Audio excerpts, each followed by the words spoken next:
Hi, this is Amrita Sukumar, and I'm bringing to you this podcast called Unsettling. Look around you. Everyone is trying to create their own story. Make a tiny change in someone's life by just following their passion, and in turn, inspiring the others to follow suit. This podcast brings to you stories of people who have defied the definition of settled set by the society and have created their own. They have found happiness in their version of settled. What is yours?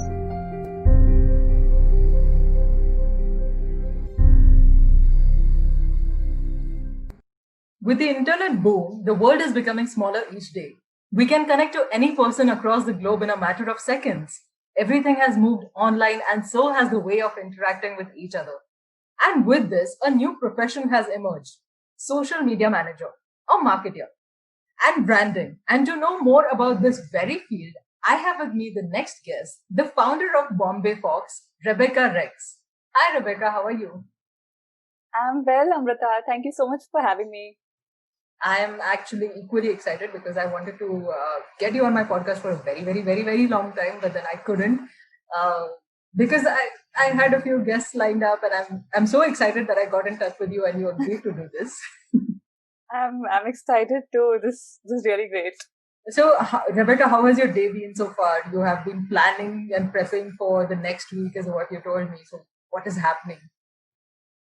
Yeah, so actually next month is a big month, obviously, because Diwali is coming up, and a lot of brands and clients want to do something big for Diwali. And unfortunately, obviously, the situation that we are in, the pandemic, and we are not going to be traveling much, and we won't be able to see our families. I mean, a lot of them are staying away from home.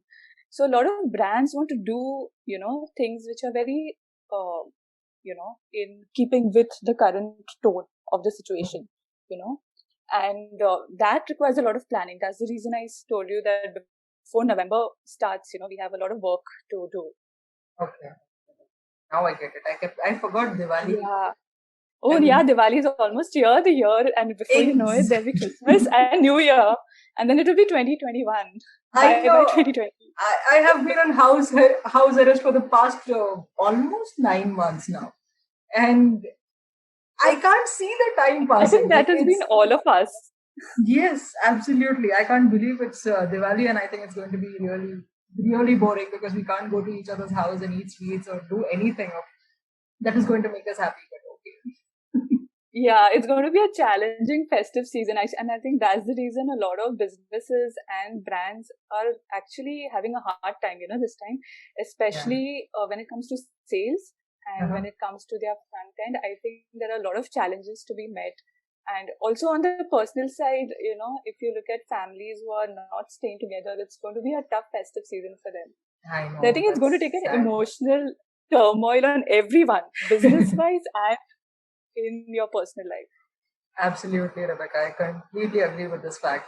So, moving on directly to your life story, what helped you decide to pick up social media marketing and branding as a profession? Because I know you've done sociology and then you moved on to something completely different. How did that happen? Yeah. So actually, it's not that different, and I'll explain it in a bit. Okay. So this was never a conscious decision. Like if you grew up in the 90s or early 2000s, social media marketing as a career option didn't really exist, right? Because if you go to see, Facebook came out only in 2004. And along with Facebook, there was, I don't know if you remember, but we had Orkut and Hi-Fi and MySpace in 2003. And MySpace was a big deal that time. Like, I don't remember I wouldn't know if you were on that platform. But it was a huge thing for us. Like, we were like, oh, it's so cool to be on MySpace. Okay.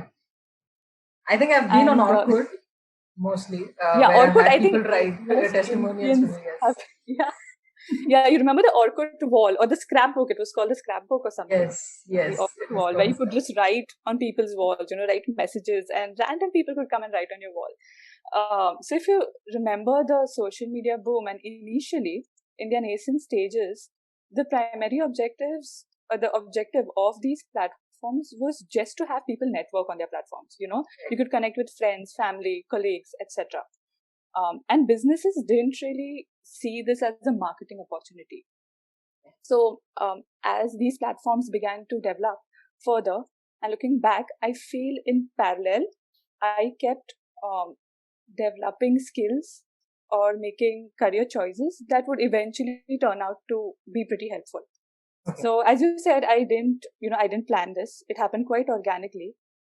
I did my master's in sociology, and then I graduated. And right after graduation, I worked with one of India's biggest automobile companies with their internal communication and employer branding team. And I was so lucky to have worked with them. When you're so young and you get that kind of exposure, it makes a lot of difference. Yes. You get to meet a lot of people. You get to have, meet with senior people who have a lot of different experiences.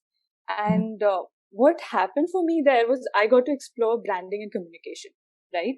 So especially the human side of branding, that is the brand stories, the culture, the value system, the narratives behind a brand that, evoke emotional reactions, all these bits. So after working for around 3 years, I left, and I wanted to do something on my own, and I wasn't sure as to what exactly. Like, I didn't have a career path mapped out. And so I took a break for 3 months, and I didn't really plan anything much for those 3 months. But few of my friends and family friends, they came to me and they were like, Rebecca, we have this business and we put it on social media. And that time I think Facebook was really the primary, place to be for business. Correct. So they had their probably their pages and their social media handles on there, but they didn't really know what to do. So they were like, you have this experience in branding and communication, and just sort of help me out with this. And I was like, okay, fine, I have 3 months, let me just check it out. And it was like I didn't even have to put any effort. I just applied whatever I learned in sociology, that is your digital sociology or cultural anthropology and all that. And my experience in communication and branding, and it just worked out. Like, everything made sense. Like, the puzzle finally made sense. So I think that's when it began. Wow, so that's quite an interesting transition. I thought that you had actually taken a formal education in social media marketing. Because because I've seen your page, I've seen your Instagram page, and the kind of information that you put out there for people is quite interesting and quite valuable. Value-adding services is what you do. So And so if you even talk about formal courses, so these formal courses are available now. Back then, if you graduated in mid 2000 or late 2000, you didn't really have these courses, so you couldn't have taken these courses. It was, you had to learn on the fly. Like, as and when Facebook developed, you sort of upskill yourself and you learn these new tools on the go. And a lot of digital marketing, more than learning, I feel, is your experience and how you practice it. Correct. So I think that plays a key role. Yeah, I completely agree. Practice is the key to everything that you do in your life, for sure. So what does especially with social media marketing? Yes, especially with that, because it's a ever-changing, ever-trending market. Now there are reels also on Instagram and actually everywhere now. Correct. So you have to keep on evolving every single day. You never know, maybe after a few days. You have to be on your toes. Yes. You can't be out of fashion. Exactly. I think after a few days, 15 seconds also will be too much, and there will be some kind of a 6-second rule. Like, you have to market within 6 seconds. Oh my God, that's going to be so challenging. And believe it or not, we are heading there, because everyone's attention spans are just dropping by the day. And suddenly you have to fit the best content you can in this, 10-second or 15-second frame. So it is getting challenging to fit valuable content. And let's see, that's what the future is. So. Quite difficult. I'm imagining, actually, even my attention span is reducing day by day. Yeah, right? So, yes, same it on social media. I am. Okay. So, moving on, Rebecca, what does a social media market here do? Because that everyone might not know. Yeah. So there are so ideally, on paper, in theory, there is a difference between a social media marketer and a manager, and I thought I'd just bring it forth so people have that clarity. Okay. Even though some of the duties may overstep or overlap, There is a difference. So if you're starting out, if you're someone new who's just started out, or you are freelancing, or you have a small team, you may be doing both. But ideally, a social media marketer is someone who would work on your social media strategy. They would pick up an ideal demographic to work with, your target audience, create and execute ad campaigns. That is your Facebook paid marketing, your LinkedIn, your Twitter, your Instagram. Think about your brand positioning on the platform. So this would be a more strategic based post. And if you talk about a social media manager has a more organic approach towards things. So he or she would be in charge of posting the content for the client on behalf of the client on all the social media channels that they own. Like, let's say I have Facebook, Instagram, and Twitter. So my social media manager would post the content on all these platforms, would engage with the community that have built on these platforms, would manage the conversation, the DM, the messages on these platforms. So that is more of an organic approach to social media. Oh, now I get the difference, because I thought both were the same, but now I get it. No, there is a slight difference. So a lot of people, when you look at their businesses, especially if they are personal brands, like if someone's a dermat or someone's a therapist, they usually want to have control over their social media, but they want someone to manage it. So they don't really have to attend to the DMs and the conversation and do the organic effort. So these people or these professionals would hire a social media manager. It just makes more sense for them, And a marketer works better if you have a brand already, which is quite, and requires more effort in terms of paid marketing, or you have the budget for paid marketing. That's when you have a marketer. Because organic reach, like, to be honest, it's literally dead. The time, once upon a time, like this ancient time when on Facebook, you actually posted things on your page and it would actually reach people organically. Like you would likes, on your post. And now that doesn't happen because obviously there's competition. So Facebook, these platforms like Facebook, Twitter, and LinkedIn, you have to invest a little in their paid marketing backend, if you want your content to be seen. I know. And it's quite frustrating because I've seen a lot of content creators who are coming up and they kind of quit after some time because they don't see the kind of likes or, that kind of engagement with their kind of page. traction, correct.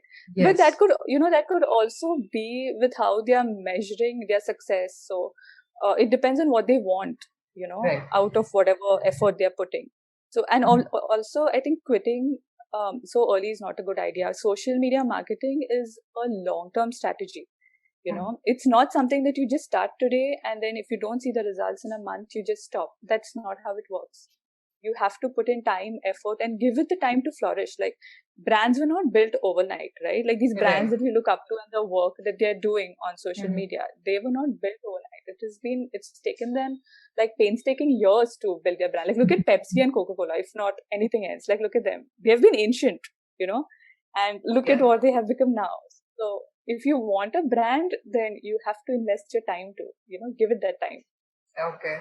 When you said, the brands that we look up to, those were the two brands that came to my head. Those were the exact two brands that came to my head. I'm like, okay, Pepsi, Coke, okay.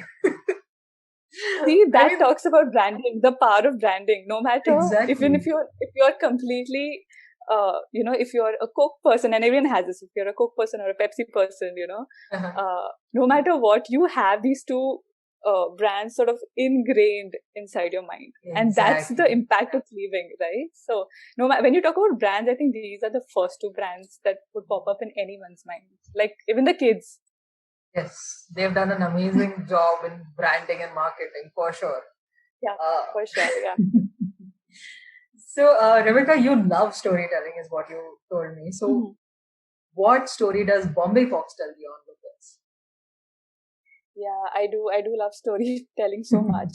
And I think as human beings, storytelling has been so integral to our evolution, right? And our lives.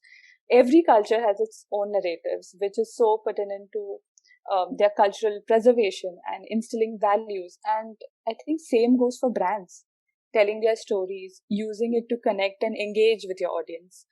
Story has always been a way to communicate. I mean, before people could write, they could tell each other stories. Right. And so as a brand, it's so important to get your story right. And that's what I wanted to make sure with Bombay Fox. And to start with, the name itself, Bombay Fox, has a story, which is slightly interesting. So Bombay and Fox are not two random words we just sort of glued together. Mhm. They're actually metaphors. Okay. And if you think of Bombay and the soul of this city, you think of the concrete jungle, the colors, the lights, the constant hustle, the pandemonium, the exciting energy, noises, billboards, but also the Yeah. opportunities that the city holds. And this Mhm. is sort of a metaphor for the social media jungle, Oh. where you have so many brands who are trying to get seen and heard, and there's so much of noise going on, and you're trying to stand out. But at the same time, if you strike gold and if you do it right, you know that social media platforms will give you that opportunity. So Mm. that's the story of Bombay. Now, Fox. So, Fox, if you go to see as a creature, it's appealing, little average sized animal who can't really rely on his strength because he's small, right? And to survive alone, he needs to use other means that he has. That is, he needs his cerebral prowess or his sharp mind and engaging personality to survive. So that's the quality that we sort of, use as a metaphor for us. So Okay. we basically help you survive the jungle through the quality content that you need to thrive in this social media jungle. So that's how the name came about. Okay. And when you talk about the Mhm. story that we are trying to tell our onlookers, I think if you look at our Instagram page or any of our social media or digital properties that we have, I think it's the same story that we're trying to say. We're trying to get people to be more creative, have really honest conversations about marketing and branding, and come up with solutions that actually work. Like, I get a lot of DMs on my Instagram, and it's really so humbling and sweet that someone will be like, what, this sort of rang a bell. This actually made sense. This is actually something I can implement. It's not some wishy-washy statement like, like, oh, just Yeah. be yourself and things will work out. No, but how do you do that, right? How are you going to? You need tools to do that. Exactly. You need content to do that. So Mm. yeah, so that's the story there, and I really hope, I think we have sort of conveyed that through our messaging.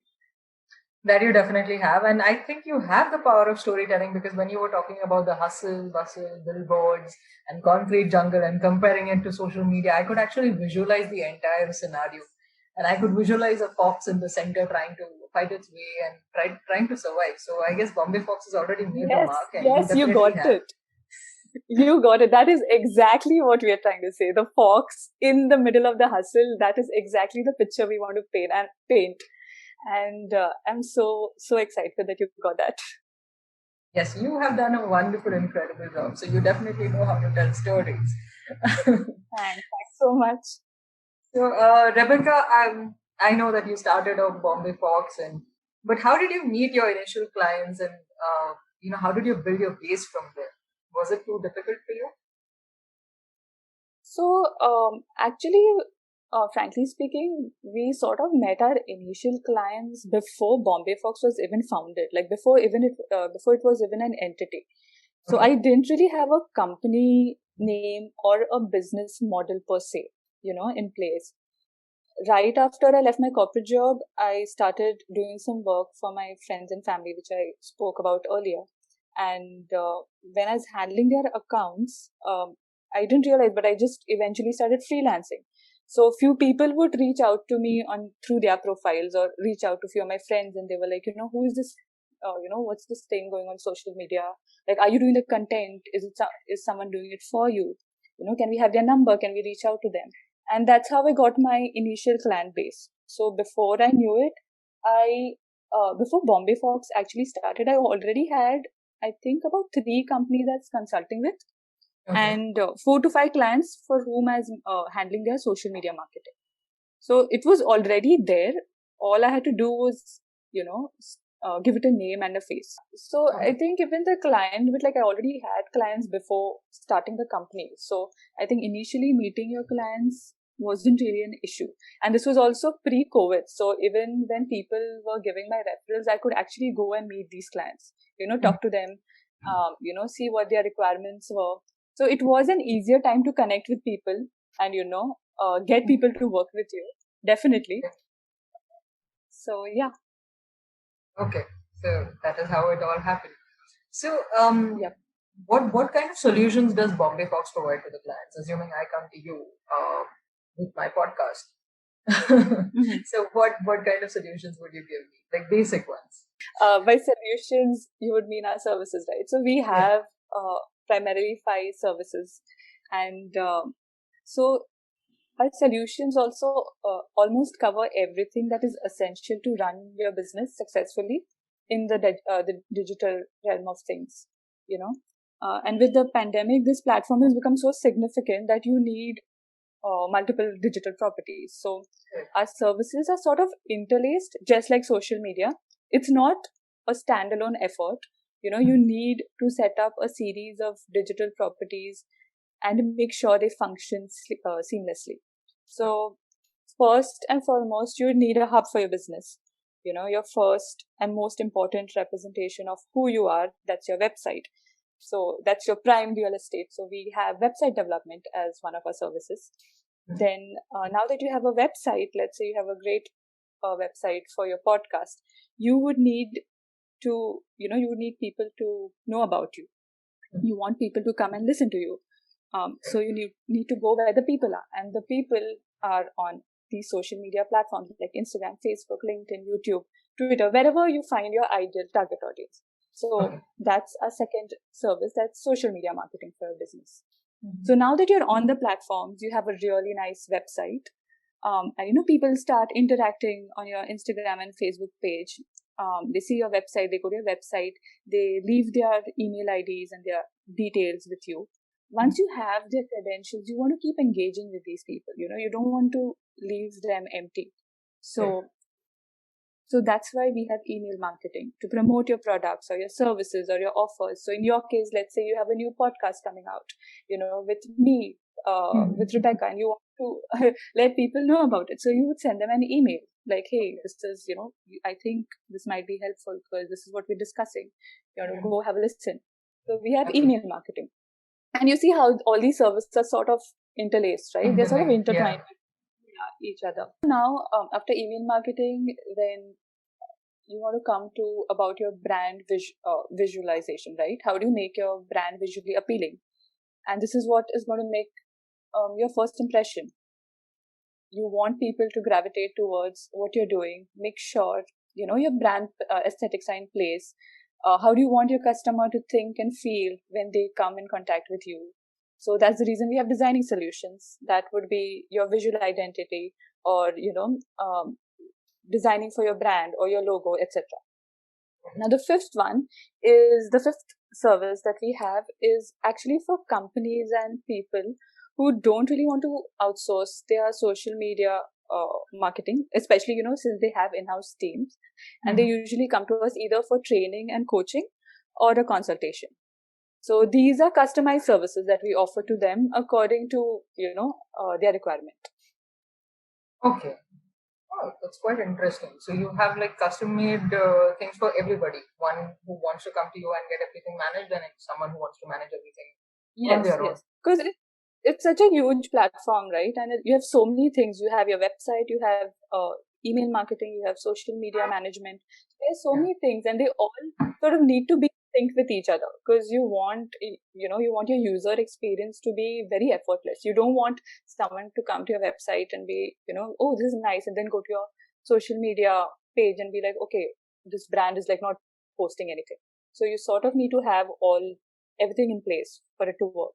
That's absolutely so even true. our solutions are sort of designed to cover every need that you would ideally require. Okay. Yeah, I completely agree, because if I see a brand somewhere, then definitely I want to go on their social media page and see what they're doing also. It makes sense to have a overall solution for everything. But then I have this query about graphics. What if somebody is not as good at graphics and portraying things in a particular way? Would you say that quality is better than quantity?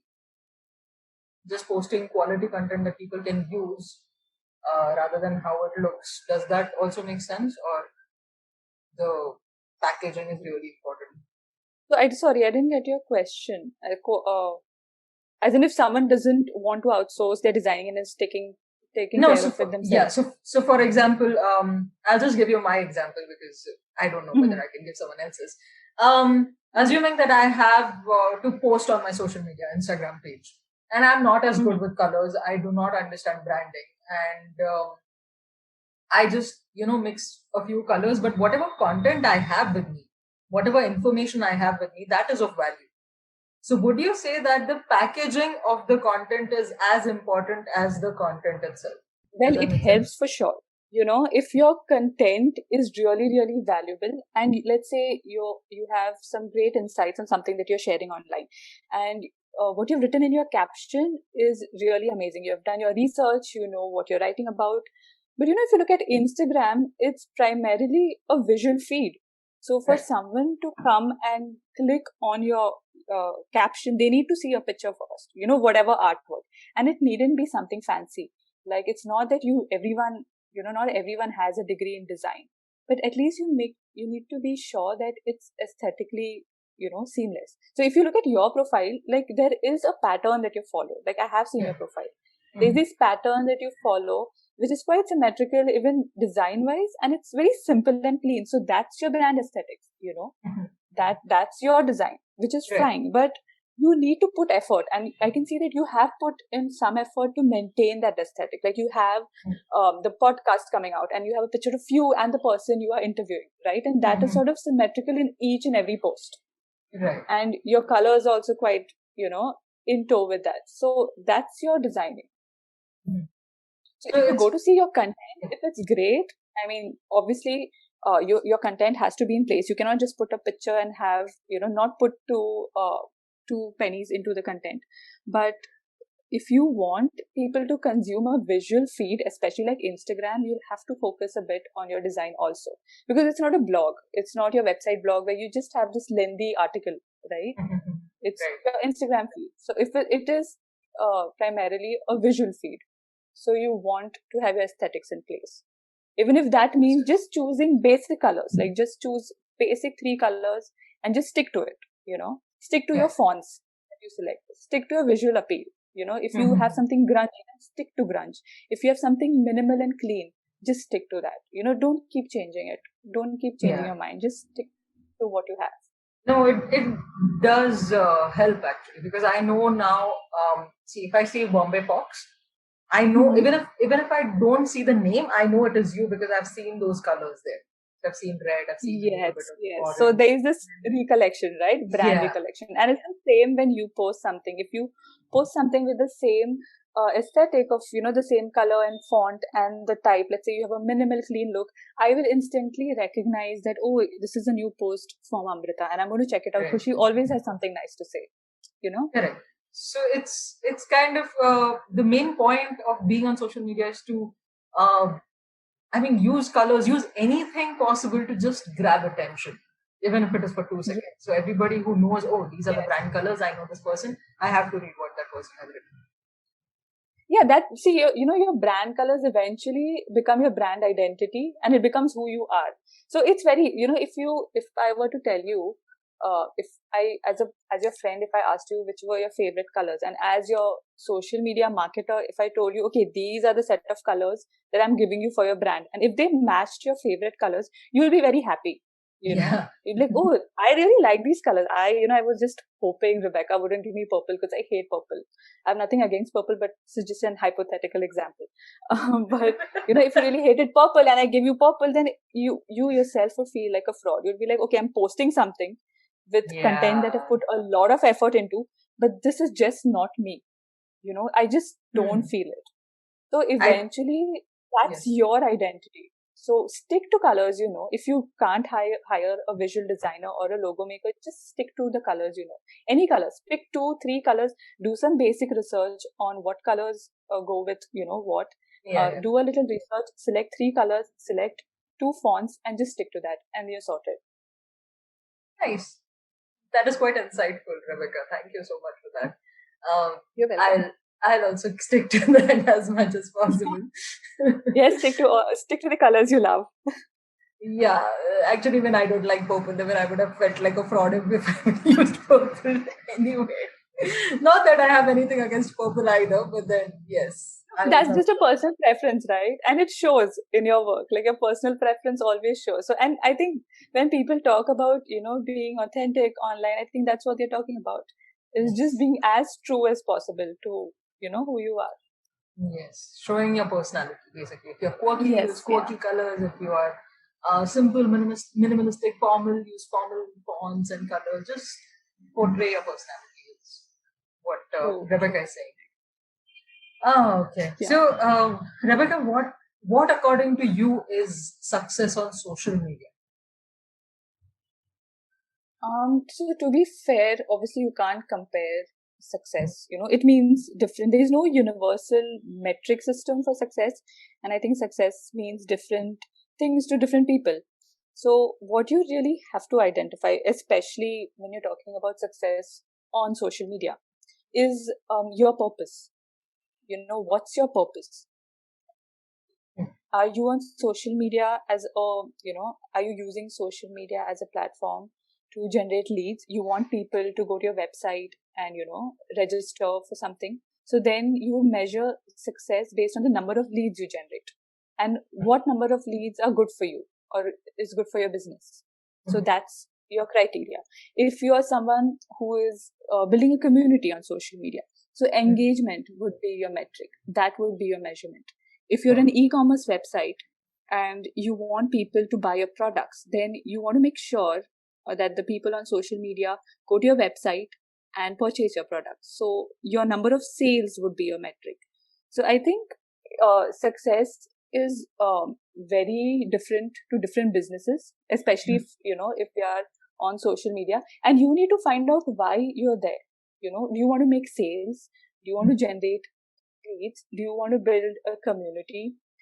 Do you want to be an informational website? Do you want to be an inspiration? And then define what metrics you want to target. You want number of leads, you want number of sales, you want likes, or you want maximum shares, whatever, depending on what your business needs. So you have to have clarity before you jump into the Yes, marketing yes. part of it. Yeah. Because obviously, if you don't have the budget for paid marketing, then organic reach is a lot of effort. So if you're going to base your success just on the number of followers, it doesn't make sense. And also, no matter how many followers you have, there's no guarantee that these people are going to become your customers or will generate leads, or will purchase your product. So there's no guarantee. You could have 10K followers and you could not have a single lead. So then clearly you're targeting the wrong people. So you have to define why you're on social media, why your brand is on social media. You have a purpose. Is there a reason that you have particularly let's say chosen Facebook or you're on Twitter? So what do you want that to lead into? Because yeah, what do you want those particular platforms to give you? Right. Yes. Yeah, because even I feel that initially I was running behind followers. So when it was like 10, 20, 30, I was quite pretty excited. Then it went to 100, 200. And then after a certain period of time, you look at the page and then you realize that there are certain people who follow you and then they unfollow you because they just wanted to follow back or something of that sort. And that kind this of is such a discourages you. vicious circle. Yes. Yeah. It does discourage. It's this vicious circle. You'll never be happy. No matter how many followers you have, you will never be happy. You'll want more. But at the end, what you want to ask is, does it serve your purpose? Or else you're just gathering followers. What are you doing?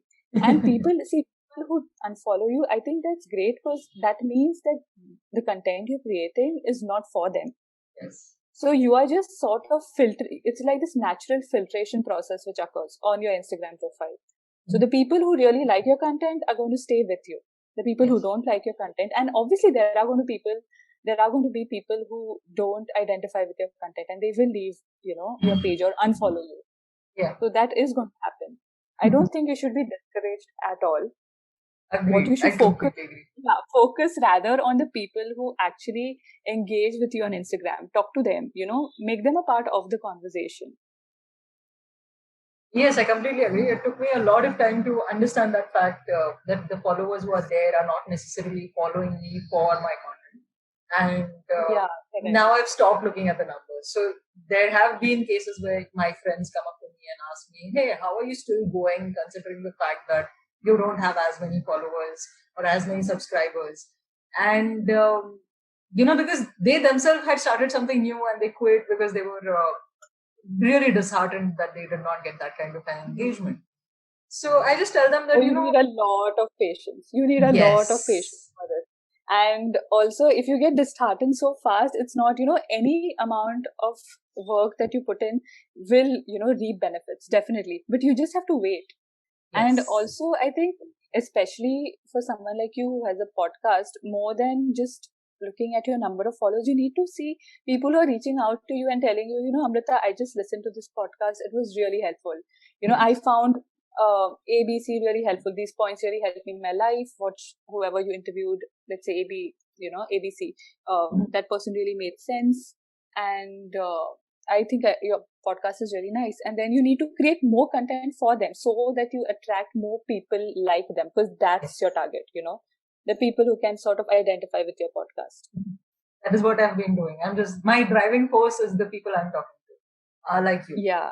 So then I'm having a baller time talking to people and understanding what they are doing, and that is what is keeping me going now. So I don't check the numbers at all. So there are people who come and tell me, "Oh, your numbers have increased." I'm like, "Thanks for the update." I'm But hardly looking at the you insights. sort of circle back to the beginning and the primary purpose of why Facebook, LinkedIn, Yeah. and maybe rest in peace, websites like Orkut and all these websites.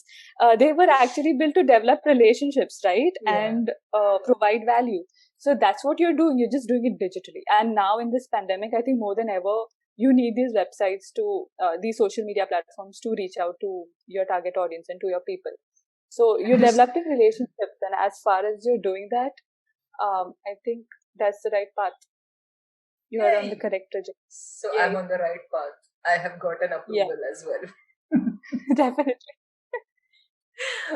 So, Rebecca, what do you do to stay relevant in this ever changing market? What is that one thing that you keep doing every day? Yeah, I think one thing which is very, very important is keep learning, like to keep learning and upskilling, and incessantly, like religiously. That's your go-to Bible. There's so many online videos and articles and trends, and these videos and articles, so many of them are free. So anyone who is a social media marketer can just keep upskilling like that. Just see these videos and articles and podcasts. And what I personally love to do is I attend a lot of online workshops and events and fests, and online because we don't really have any offline events anymore. But before pre-COVID, like there were a lot of these social media marketing hubs, Okay. that organized, or marketing hubs that organize these events, or even online fests and all, where you could go interact with other people and see what work they are doing, and that's when you get to learn. And even in our team, like I make everyone in our team take a certain amount of time every day, on a daily basis, just to learn. And it could be Okay. anything. You learn about anything. It could be about one particular platform, like either Facebook or Instagram, or you want to learn about email marketing, or just about email marketing and the captions or the subject lines, just that. So read up about that. So that's what we do. And on the weekends, I spend a lot of time just reading articles on the basics. So that would be something like consumer behavior, or something Oh. on psychology, or Facebook marketing, because that's the base, right? That's the base of Mhm. marketing. Correct. And I think the last thing which we do to stay relevant, and which is, I think, our topmost priority, is test. Just to test all the time. So Oh. whatever we read, we usually test, because these surveys and these trends that we read are usually based on a percentage of certain people, a certain population, and then they extrapolate that to the entire population. Correct. So it's not necessary that that's going to work for you. You have to test that. and especially location wise. So what works in India will not necessarily work in the UK or the US and vice versa. Because, Right. the demographics are so different. The language is different, the people are different, the culture is different, the pricing is different, the market is different. So you need to test a lot. So we do a lot of test markets at the, especially paid marketing testing, which is your back-end Facebook paid ads. And we test different demographics depending on, whatever the product is. We test different content, what works with them, what doesn't, headlines, etc. Wow. Oh my God. That's a lot of work. And I Yeah, just realized, it right? is Because effort. It's yeah, a lot of effort. because I mean, I have seen a lot of content out there about social media marketing, and I've actually attended a few workshops also. But I also realized that the things that are being said might not necessarily work for my field. Yeah, So yeah. same Because thing is it's a very generic exactly assumption of things, right? And yes, you want some, your podcast is such a niche and it might not really fit in that assumption. So you exactly. have to sort of take a trend, like an ongoing trend or an ongoing survey that you've read or an ongoing study, and make it Mhm. your own. And how can you do that? You just do that by testing. That's the only, like, it's for Yes, you, it's just a hypothesis that you have to test. that is what I've been doing for 8 9 months. It's Like, just I testing. think a social media market, I think a lot of time we do spend on testing on paid marketing. And I think to Okay. stay relevant, that's very, very important. Okay, so anybody who is into social media marketing should definitely keep learning and keep testing. So, Rebecca, are there any social media marketing tools that we laymen can use? Yeah, so most platforms, if you have a look at them, they have a really good user interface. Mhm. And so most tools are already available there. So you just like need to do a little research and spend a little time. So before I give you few free tools that you guys can use, there's this Facebook Creator Studio, which I think is amazing. What it does is it connects your Facebook page and your Instagram. Mhm. And what you have there is the entire content library. So you can see all your posts on your Facebook and your Instagram. And they Right. have insights. You can schedule your post. So let's say you have a post going on for tomorrow or the day after. Mhm. So then you can schedule it, and it will post at whatever time that you have you want it to go to. Right. Then you have drafts where you can draft, certain posts that you're unsure about and keep them. So the backend of Facebook sort of takes care of everything. So the posting bit, I don't really think you need any tool that, there are a lot of scheduling apps, but you don't need them with this Creator Studio because this sort of takes care of it. And it's also connected to your inbox. So you Right. can also manage your messaging. So anyone, if you're having a conversation with someone or there are people sending you DMs, you have like this one big dashboard where you can just control everything. So I think that's great with Facebook. Secondly, if you need any help with designing, I think there are a lot of tools right now in the market. One tool I swear by is Canva. I think Canva works wonders, and I think most people will agree.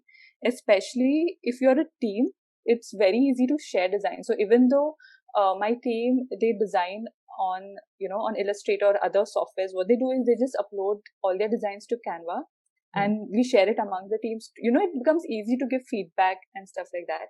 Right. And they have a lot of tools, to make Instagram stories, Instagram posts, Facebook posts. You can also make presentations on Canva. So they have a wide variety. So I don't know if you've used this tool, but I think for I have. designing, I have. Canva you have, right? So they have a lot of I use options. both the tools. Yeah. That's my Yeah. savior So because while we are talking, my post is just scheduled, so it might just be posted. oh, awesome, awesome. Yeah. So I think most people, what they do is they go and they download like a separate app for it, Yeah. for scheduling. And I'm like, just use the Creator Studio. It's just easy. It sort of takes care of everything. Agree. And then, so for your photos, if you want, if you want to edit your photos and all, you have the Lightroom, you have Snapseed. For planning, you have Plannerly and Trello if you want to plan or schedule your posts. Email marketing, MailChimp, there are many other softwares available in the market that you can try. So most of these softwares, they have like a free version and a paid version. So you need to see what works for you and then, choose a plan accordingly, like whatever works for your business. For content, I think Content Grammarly is great if you need help with grammar or for, anything, if you want to make sure your content or your blog piece is perfect. So you have that. So I think these tools are enough, but I think Facebook and Instagram, if you go to see their backend, is so good that you don't really need any of these scheduling apps. It just takes care of the whole thing. Agree. I completely agree with that. Because Facebook Creator Studio has been a lifesaver the day I discovered it. Because otherwise, every day I used to have this panic attack at 6:30 p.m. as to what am I going to post today. Because one, you never gather your thoughts. You don't know what is happening at that moment itself. You're busy doing something else. Correct. So it's such a boon to figure that out and just schedule it and forget about it for 1 week.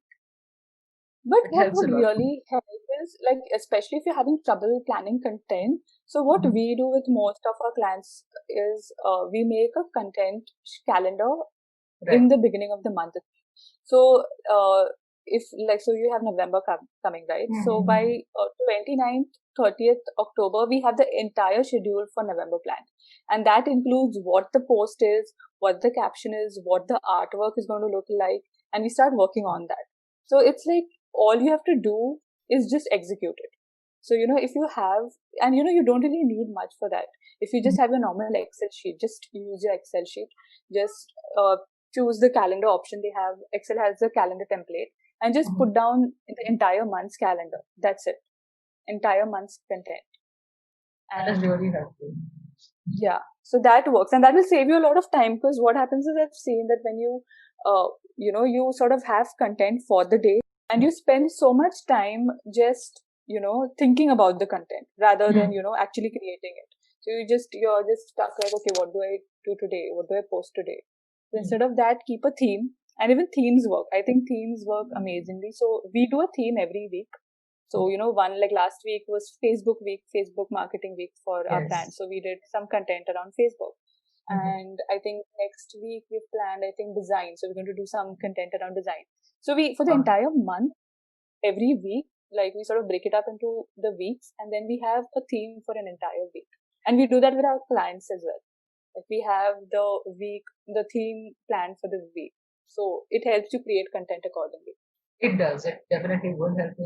I'm going to keep this in mind and create an Excel sheet. Yeah, just try it. It works wonders. Like it will save so much time, because what happens is then your entire month sort of is free, and you have that creative liberty to do so many other things, so many other things probably that need your attention.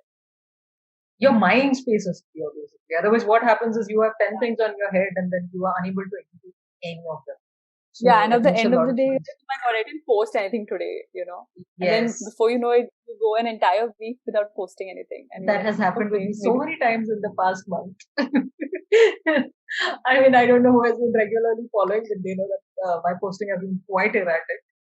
Try that. I think November is coming up, and try that for November. Maybe that's your Diwali gift, just giving yourself that free time to actually, create really good content. My mom will be so happy, like hassle-free Diwali gift. She just wants a calendar. No, it is. And especially because I think content creation takes so much of energy, right? It takes so much of energy and your time. And people don't realize it, but it's really, really cumbersome. It's not easy to think, like, especially if you have clients, it's not really easy to come up with 10 different content calendars. Can you imagine? I need to create that many ideas for every day. So so I need an entire month's worth of energy to put that into, that one calendar. So it's easier. I think if it works for our team, I'm pretty sure it will work for you. So basically what you do is whatever mind space you're going to spend for the entire month, you do it in a day, or 2 days, come up with a calendar, and then since it's already there in front of you, you know what to post. So it makes life quite easy. And there will definitely be some changes, on the fly, you always make some changes. You're like, okay, fine, if I have a special guest or if I have a product launch, which is out of the blue, I didn't really plan this, you can always make those changes. But that's going to be like a one-off, right? That's a doable thing. Exactly. Yeah, exactly. Quite interesting. Rebecca, it was quite interesting talking to you, honestly. And I am so glad. I don't know who reached out to whom first, but I'm glad that I found you. Thank you so much. It was so nice being here. Yes, so I'm just the questions are not over. Don't worry, I'm still going to bug you a little bit more. What I wanted to ask you is, Please. yes, I'm definitely going to. So, is there any message you would like to give someone who wants to get into this field and become a marketer? Like, is it marketeer or marketer? I think I'm pronouncing it wrong. It's social media marketer. Marketer. I know it. Yeah. So I think I have like quick 5 tips that I can give out. I think these are things that I have learned and my team has learned and we've been doing, and this works for us. So if you're thinking of starting a career, or if you're someone who's planning to get into social media marketing, number one, I think would be obviously learn the ins and outs of it. And this is, social media marketing has like a significant learning curve.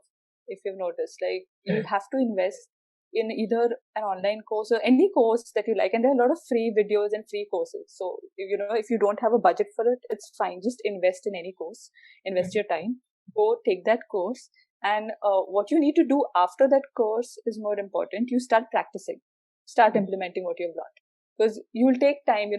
I know the Facebook interface looks really nice, but you have to start working with it to be more comfortable. So that's number one. Number two is pick a niche, anything that you like. And you will eventually, I think, gravitate towards a niche that you like. It could be Facebook, it could be email marketing, it could be Instagram, or it could be content creation or something of that sort. But at the same time, it's very important to have knowledge about everything. So be active on all the platforms that are there, and play around with the platform, see what's on the platform so that you're aware. Number three would be invest time in reading articles, or studying about digital sociology, consumer behavior, cultural anthropology. Like these are the founding blocks on which you can build your marketing expertise. So if you want to be a marketer, you need to have your base cut out. You need your base to be really, really strong. So I think these few fields you need to start reading up about. Fourth would be don't stop learning and keep adapting. Obviously, the landscape is so challenging and always changing, so you have to keep adapting. And the last one is, I think, which is quite important, especially if you're starting out and you want clients, is build your portfolio. And I know you'll be like, okay, but I'm just starting out. Like, how do I have a portfolio? So no worries, just do work for free. I know it sounds funny, but just do that. Like if you really want to get in there, just if you have any friends or family who has a business, or you see someone online, just be like, okay, you know what, I'm going to handle your business free of cost for a month or two. And, but I want to handle it. Just work, just build your portfolio, because that is how you'll get your future clients. You need to have a portfolio if you want clients to work with you. That is quite insightful, and I hope it helps somebody who's planning to get into this field. And also, if you want any more information, you can always head on to Bombay Talk, because there are quite interesting blogs that she has written. So that might also help. So, Rebecca, what are some of the basic guidelines that one can keep in mind to engage with our audience? So, if you want to engage with your audience or your customer, you need to know who they are. What is their journey, where they are in that journey. And the customer journey, if you look at it, it's basically in 3 main buckets, out of which you can actually create this engaging content for them. So let's take an example, okay? Let's say we have an oven, okay? We sell ovens, and the name of the oven is Fox Oven, okay? Or Foxy Oven. So this is the new oven that we have, this baking oven, and we want to sell it. So we have a social media platform and a website, and everything that you need, you have that. You want to engage with your customer. So what you have to keep in mind is the customer journey is basically divided into 3 main buckets. The first bucket is someone who is out of journey. So this person is not really looking for your product. Okay. He doesn't really want to buy your product right now, but he might be interested later. So maybe they already have an oven. They already have an oven which is working fine for them. But maybe in the future, they might upgrade to a better one, or they might upgrade to one which is your brand, Foxy Oven. So what you have to remember is, for the out of journey customer, you need to create content which is more based on brand awareness, brand affinity, about the quality of the product or of your brand. So is it a premium brand? Is it an affordable brand? So you need to give them that feel. So that's your first customer journey bucket. And according to that, you create your content. The second journey in the customer phase is your research and purchasing. So this is when the customer is actively looking for a new product. So let's say the person's oven has got spoiled and he needs to buy a new oven. So he's going to research, see what ovens are there in the market. And he's going to see your brand pop up. Oh, Foxy Oven, this is a new brand. And he's going to look at the pricing and see whether it fits his budget. He's going to do some research about it, compare it to other brands. He's going to look at the features. So what you need to do is create content that gives them that. You need to make content that provides details about the product, about the features, about, the sales process. How is the sales process? Do you have any current offers running? Do you have a sale running? Do you have a discount, a special discount? And you show them these. Okay, this is the discount, this is the offer, and the sales process is really easy. You just go to our website, you click on the oven which you like, and you add it to cart. That's it. So this is the kind of content you create when a person is researching or is in the purchasing phase. And the last phase of your customer journey would be the active post-purchasing. Okay, that is the post-purchase phase. So over here, the person has already purchased your product, but that doesn't mean that you stop interacting or engaging with that person, right? Actually, more than ever, that person sort of is your audience, is your target, because he's now your ambassador and he might refer your product to other people. So what you need to do is, do something to make the customer happy beyond the product. So, even if it's not an oven or if it's a service, so you need to, if it's a service, how do you keep them satisfied after their purchase? Think of content on those lines and then create that content. So if it's an oven, ideally, I would start something like a baker's club, and ask people who have purchased the product, like put up pictures of what you have baked, like, share recipes and show that, start a club. So it's more easier to communicate with them and make them feel like as if they're a part of our community.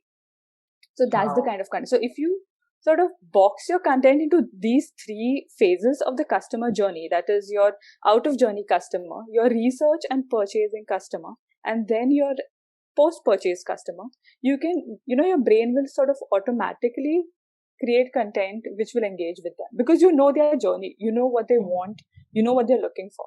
So your content creation also become easier. And you can sort of apply this for your podcast and see, if box it out into. I'm planning to. That was a wonderful analogy, and I definitely like the foxy part of it. The foxy. Let's see if we can get this in the market. Yes, get the foxy oven. It was quite insightful. You can bake strategies together. Bake content strategies. Wow. I mean, you actually you created an analogy and you actually sold. Like Foxy Oven, let's bake content strategies together. So if anyone needs a content strategy, they would, go head over to the website. Head over to Rebecca's website and then you will find a strategy for Foxy Oven and Bombay Fox as well. Rebecca, this was quite insightful, honestly, and I can understand from the passion with which you speak that you love what you do, and also the research that you put in. I told you, right? It takes a lot of effort. Yes. And I really hope that if someone else is thinking of, I think it's a great field. It's a great opportunity for anyone who is thinking to take this up. But they have to be ready. They have to be ready to put in that effort and, put in that time into research and practice. Yes. Because without research, I don't think you're getting anywhere in this field because there are so many nuances. You just walk. True. Thank you for this. Well, Rebecca, coming to the final question, it is called, since it's an unsettling podcast and people ask you to be settled, so I ask people, what is your definition of settled? You're asking a social media marketer who is constantly changing, genre to define settled. Yes. I don't think I'll ever settle. And because I'm always flitting away to learn new things and tell new stories. And that's my job. So I think, to put it in a better way, I think if, as long as I'm always learning new things and telling new stories, I'll feel settled. I think, does that make sense? Yeah, it does. So that's settled for you. Yeah, that's settled for me. Yeah. Okay, so with this, I come to the end of my questionnaire. You're finally free. Yay! Thank you, Rita, for coming on the podcast. I had such a great time talking and understanding about social media marketing, because I think I have read about it but not exactly known the nuances. And thank you for sharing your insights. I'm sure people will love this episode, and they will come looking for Bombay Fox after this. And I hope you. Thank you so much.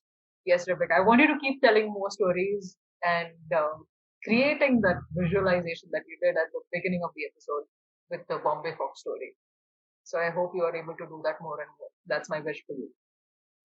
Thank you so much, Amrita. Thank you for inviting me. This was so much fun. And even though there were a lot of interruptions with the drilling, which people will not know because this will be yes, this will be edited in post. Yes. But this was fun, and I'm so glad if anyone can take away points from what we spoke today, it would be great if they find it helpful. Yes. So anybody who wants to get in touch with Rebecca, she has an Instagram handle which is called Bombay Fox, and also a website called Bombay Fox. So you can go get in touch with her. I will be adding the links in the description for you to, for ease of access, because we are all lazy people. So thank you so much, Rebecca. Thank you for doing this with me. Bye. Thanks. Bye. Hi! If you can hear this, that means you have reached the end of the episode. So like, share, subscribe, follow, stay tuned to Unsettling. And if you want to get in touch with me, you can always reach out to me on my Instagram page, Amrita Sukumar _unsettling, or send me an email on podcast.unsettling.as@gmail.com. Hope to hear from you soon. Bye.